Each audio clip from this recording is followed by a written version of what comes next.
नमस्कार साथियों। आज मैं सबसे पहले बात करूंगा टीआरई 3 के साथियों का, जो कल 24 तारीख है। कल ट्विटर कैंपेन चलाने वाले हैं ज्वाइनिंग के लिए। जैसा कि एसीएस महोदय ने कहा था कि मार्च के लास्ट वीक में उन लोग की ज्वाइनिंग कराएंगे और 1 अप्रैल से ट्रेनिंग पे भेजेंगे, लेकिन ऐसा संभव होता दिख नहीं रहा है। अभी तक जितनी भी बहालियाँ हुई हैं टीआरई 1, 2, 3, अगर फाइनल एग्ज़ाम बीपीएससी से जो फाइनल एग्ज़ाम हुआ है होने के बाद अगर सबसे ज़्यादा डिले हुआ है तो टीआरई 3 के साथियों का।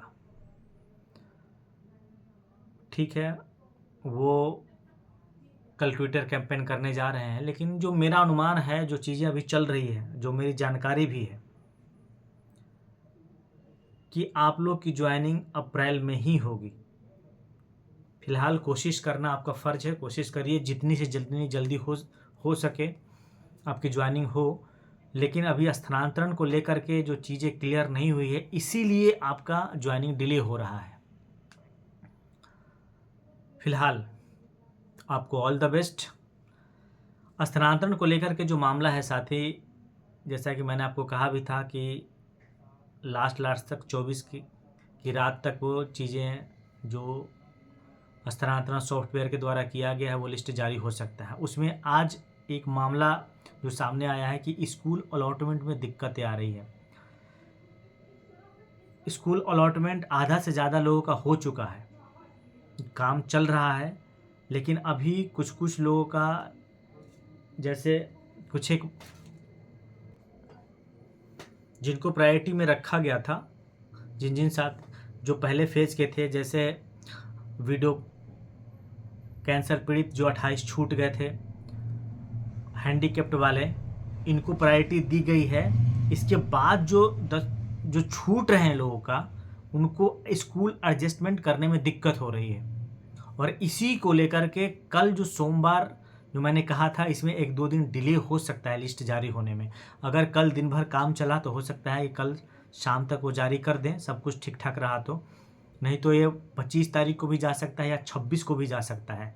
मेन चीज़ें हैं स्कूल अलॉटमेंट को लेकर के, और 10,000 एक साथ जो किया गया है, इसमें आधा से ज़्यादा लोगों का तो हो चुका है, लेकिन अभी थोड़ी सी दिक्कत आ रही है, तो इसलिए 1-2 दिन इंतज़ार करना पड़ सकता है। पेशेंस बनाए रखें, जब हो चुका है तो स्कूल अलॉटमेंट भी होगा, लिस्ट भी सामने आएगा। इसके लिए इतना घबराने की ज़रूरत नहीं है। 24 तारीख मैंने कहा था, लेकिन आज की जो परिस्थितियां हैं ये ऐसी है। फिलहाल साथी, आज टेलीग्राम पे हमने ओपन मीटिंग रखा हुआ था, ये आप सबों को पता था। बहुत सारे साथी, लगभग 100 से ऊपर साथी जुड़े हुए थे। मुद्दा भी आप लोग जानते हैं, वेतनमान केस को लेकर के परिस्थितियां भी जो सामने उभर करके आ रही है। अभी टीआरई 4 की बहाली होने वाली है, संभवतः मई में फॉर्म वगैरह आएगा और मई के लास्ट तक या जून में एग्ज़ाम भी होगा। अगर हम अभी केस नहीं किए तो शायद सरकार एक को पार पाना जिसको बोलते हैं, टीआरई 4 को ज्वाइनिंग करा करके आगे कह देगी कि हमारे पास पैसे नहीं है, ये कह सकती है। अभी टीआरई 4 की जो बहाली आने वाली है, जब तक कोर्ट में 1-2 बहस हो जाती है तो सरकार ये नहीं कह सकती है कि हमारे पास पैसे नहीं है वेतनमान देने के लिए बीपीएससी शिक्षकों को। अगर पैसे नहीं है तो टीआरई 4 को आप कैसे टीआरई 4 की बहाली ला रहे हैं, उनकी ज्वाइनिंग कहाँ से कराएंगे, कैसे कराएंगे और पैसा कहाँ से देंगे उनको, ये मामला फंसेगा।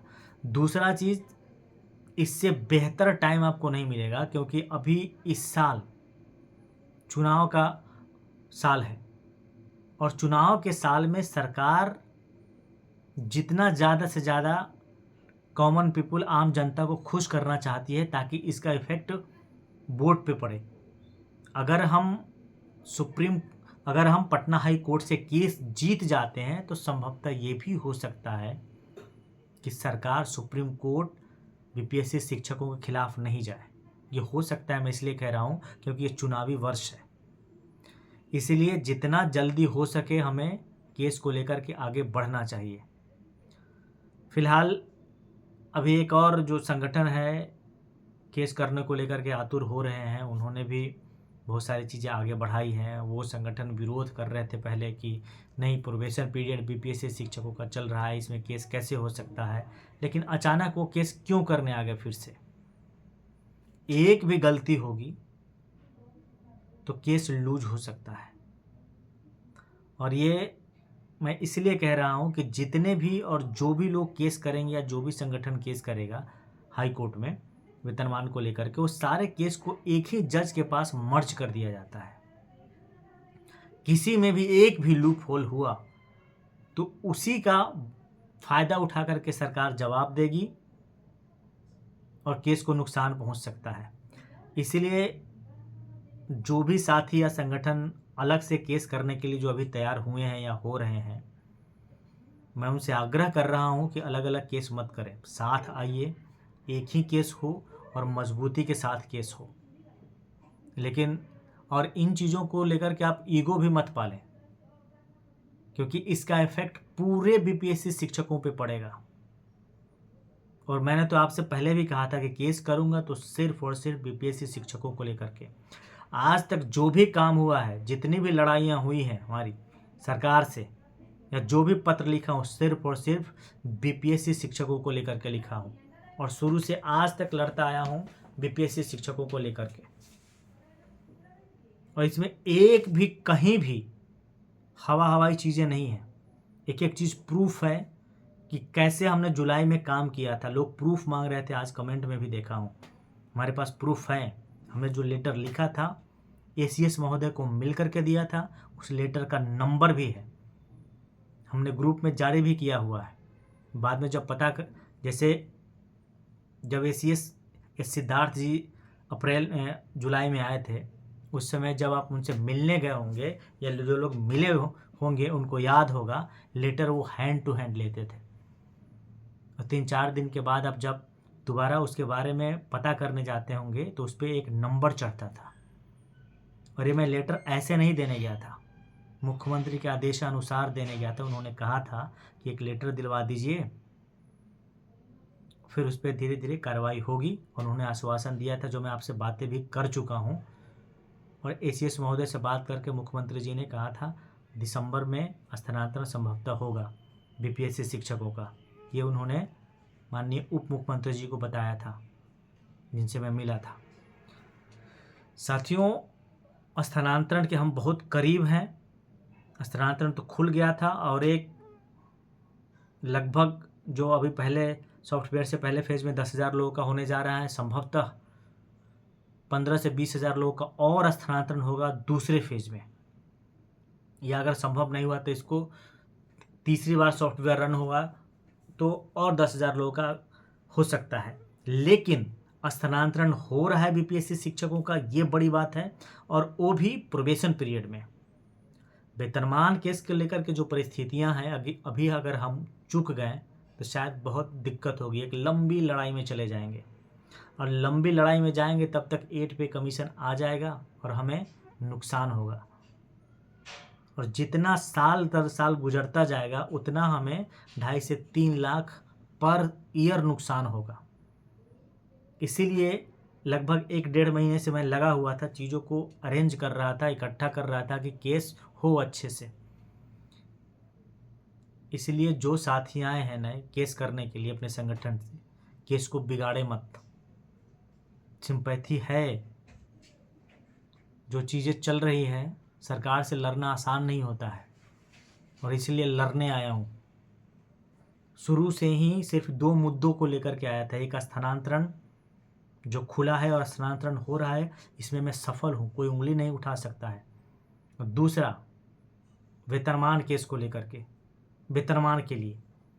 तो इसीलिए जो बाहर साथी दूसरी जगह केस कर रहे हैं उनको मैं फिर से आग्रह ही कर सकता हूँ कि साथ में आइए, मिल कर के काम करें, एक साथ और मजबूती के साथ केस हो। आज भी जो साथी जुड़े हुए थे वो सब साथी चाहते हैं कि एक ही जगह हो और मजबूती के साथ सरकार से लड़ा जाए। फिलहाल साथी, आप जहाँ भी जो भी मेरी बातें सुन रहे हैं, क्योंकि आपके बिना आर्थिक सहयोग के बहुत ही अच्छे और सबसे बड़े वकील को रखना मुश्किल होगा। और ये 1,000-1,500 रुपये बहुत बड़ा मायने नहीं रखता है। आपकी सैलरी भी है 40-45 हज़ार जो पीजीटी टीजीटी को मिल रहे हैं, और पीआरटी को लगभग 35-37 हज़ार। उसमें से एक बार में 1-1.5 हज़ार देने में कोई बड़ी बात नहीं है। मैं आपके एक एक पैसे का हिसाब रखा हूँ। जो ऑनलाइन मीटिंग हो रही थी उसमें लोगों को बताया कि इन 2 दिनों में कितना कलेक्शन हुआ है,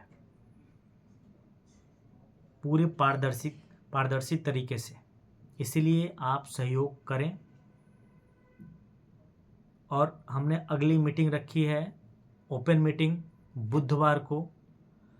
बुधवार 26 तारीख है, शाम 7:30 बजे टेलीग्राम पे। टेलीग्राम का लिंक मैं डालूंगा अपने सब्सक्रिप्शन में। आप अगली मीटिंग में जुड़ेंगे, और जो साथी कर सकते हैं सहयोग, कर तो आप लोग सकते हैं, सहयोग करिए कि केस हम अच्छे से लड़ें, और केस जीत के दिखाऊंगा। इसमें कोई इफ़ और बट नहीं। इसलिए उम्मीद करता हूँ आप सहयोग करेंगे, आगे बढ़ेंगे।